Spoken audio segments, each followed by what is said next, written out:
de Galápagos, que é esse conjunto de ilhas, então permitiu a especiação. Alguém ficou com alguma dúvida sobre o que significa especiação? Que é o surgimento de novas espécies. O Dionísio ficou, ele falou. Vou dar outro exemplo aqui. Vamos lá, Dionísio, e para todos os demais.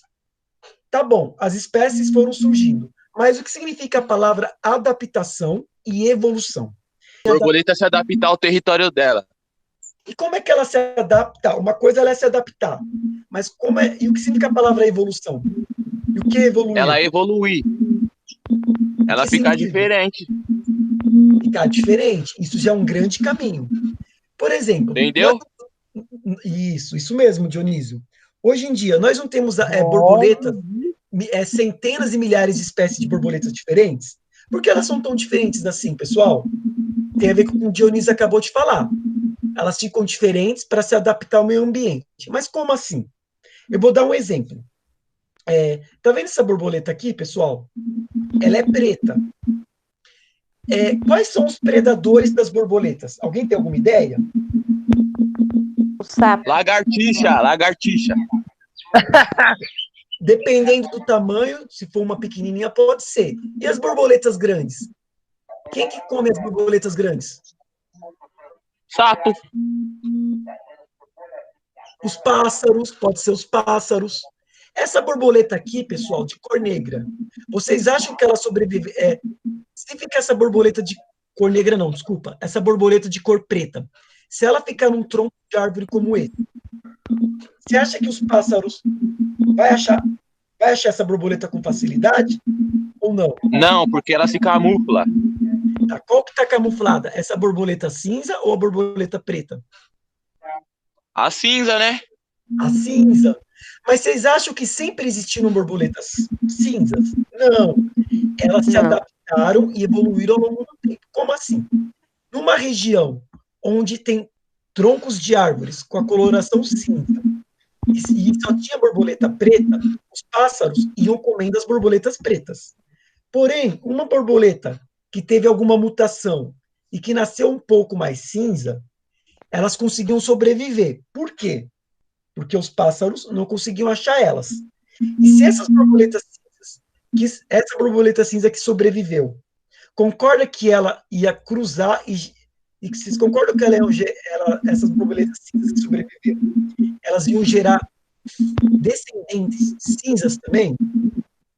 Pensa só, tinha essa borboleta preta, geram filhos com cor preta.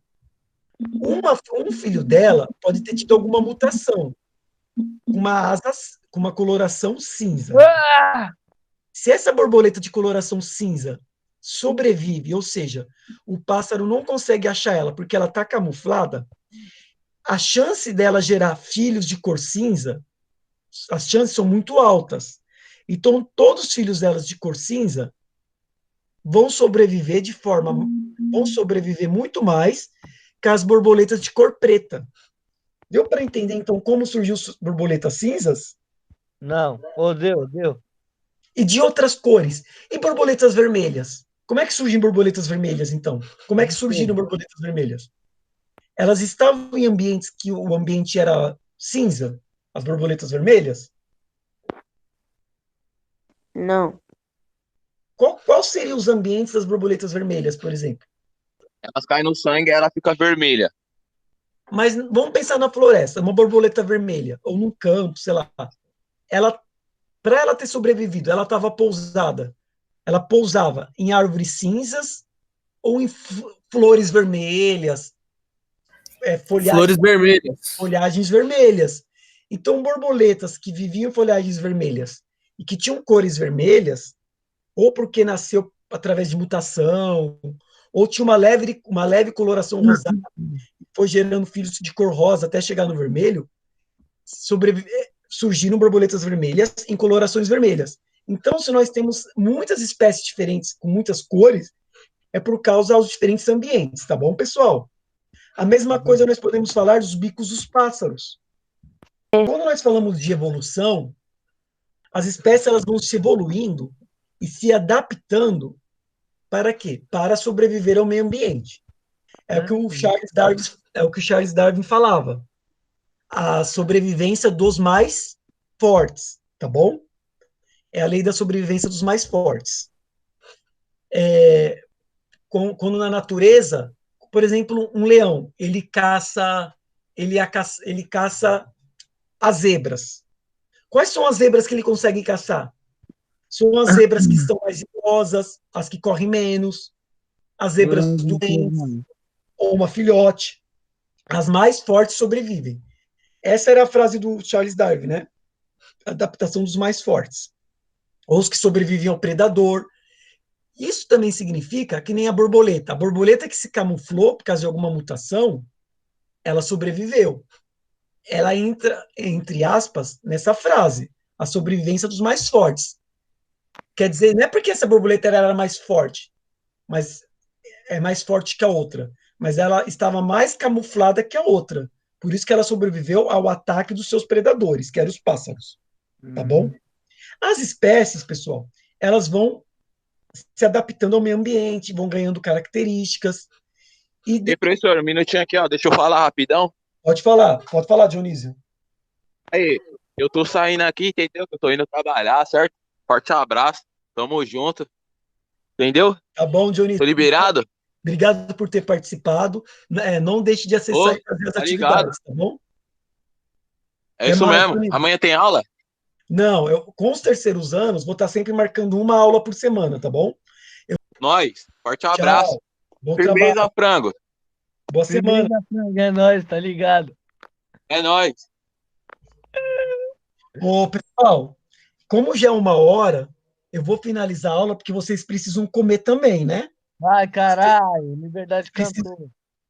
Vocês precisam almoçar, tá bom, pessoal? Só vamos terminar aqui rapidinho. Só vou explicar esses 2 slides antes de terminar. Para todos vocês almoçarem, para eu almoçar. Aqui, pessoal, ó, um dos argumentos do evolucionismo que justificam a variabilidade das espécies. Como é que surgiram pássaros? A partir de uma única espécie, vão surgindo espécies novas. É o que nós chamamos de especiação. Porque a partir de uma única espécie, vamos pensar essa espécie 1, era a espécie originária. Estou dando um exemplo. Por que surgiu espécies com bicos diferentes? Alguém poderia dar alguma explicação? Lavínia. Vai, Lavínia. Jennifer. Tá falando pra caramba, hein, Kaique? Fala você também, ô. Eu não. Carlos. Carlos tá aí ainda? Kaique. Eu não. Vitória. A Vitória sabe, ela mora na ponta da praia. Alguém tem alguma ideia de como, a partir desse primeiro pássaro, surgiram pássaros com bicos diferentes? Alguém poderia ter um exemplo? Ó, vocês podem ver Não aqui. não é igual lá o da girafa? Pode Não. ser igual da girafa, de acordo com a alimentação. O processo é o mesmo. Por exemplo, vou dar um exemplo aqui. Tá bom. Vocês lembram daquela imagem do arquipélago? Um conjunto de ilhas? Vamos pensar, esse arquipélago, tinha dado o exemplo da tartaruga, né? Agora eu vou dar o exemplo de um pássaro. Uma espécie de pássaro, aquela primeira, foi separada. Porém, com o passar de centenas de anos, milhares de anos, nessa ilha maior aqui, ó, ficou uma árvore com sementes menores, bem menores. Então, as árvores que tinham um bico maior não conseguiam pegar essas sementes menores. Porém, tinha alguma mutação ou alguma dessas aves, alguma dessas espécies, um indivíduo dessa espécie que nasceu com um bico um pouquinho menor, conseguia pegar essa semente direitinho. Ele sobreviveu e deixou um filhote, ou seja, um descendente igual a ele. E esse descendente também foi tendo outros e outros descendentes, e com o passar do tempo, ficou uma ave com um bico menor. Nessa outra ilha, manteve-se a espécie original com bico maior. Agora, nessa outra ilha, teve um outro tipo de semente, uma semente esticada. Aí o mesmo processo. Um pássaro que tinha um bico bem mais esticado foi que sobreviveu. É da origem pássaro com o bico mais esticado. Isso explica como foram surgindo espécies diferentes a partir de uma espécie ancestral. Aqui, pelo nome científico, gente, que eu tinha explicado lá no começo da aula, 1 hora atrás, são todos do mesmo, aqui é o mesmo gênero, né? São 3 do mesmo gênero, Geospiza, e espécies diferentes. E essa quarta surgiu um gênero diferente, Só para terminar a aula, na semana que vem eu vou falar desses 2 slides, começar já o outro assunto, falar dos outros argumentos, tá bom? Aqui nós temos os argumentos embriológicos, que eu tinha falado há 1 hora atrás. O ser humano, o desenvolvimento embriológico do ser humano, do carneiro, do porco, de uma ave, pode ser uma galinha, né? De um réptil, que é uma tartaruga, de um peixe, de um anfíbio. Vocês estão vendo que lá no começo, nas primeiras etapas do desenvolvimento embrionário, vocês estão vendo que era bem parecido, os embriões são bem parecidos? Não são bem parecidos os embriões, pessoal? São. Por quê? Porque somos todos, seja o ser humano, aqui os mamíferos, né? Ser humano, porco, os mamíferos, os répteis, tartarugas, cobras, as aves, os anfíbios, salamandras, sapos e os peixes estão todos em um mesmo grupo, em um mesmo filo, que é o filo dos Chordata. Ou seja, no desenvolvimento embrionário, pelo menos no desenvolvimento embrionário, tem uma notocorda, que na fase adulta vai virar, nos desenvolvimentos mais avançados dos embriões, e na fase adulta vira a coluna vertebral, tá bom? É isso, gente.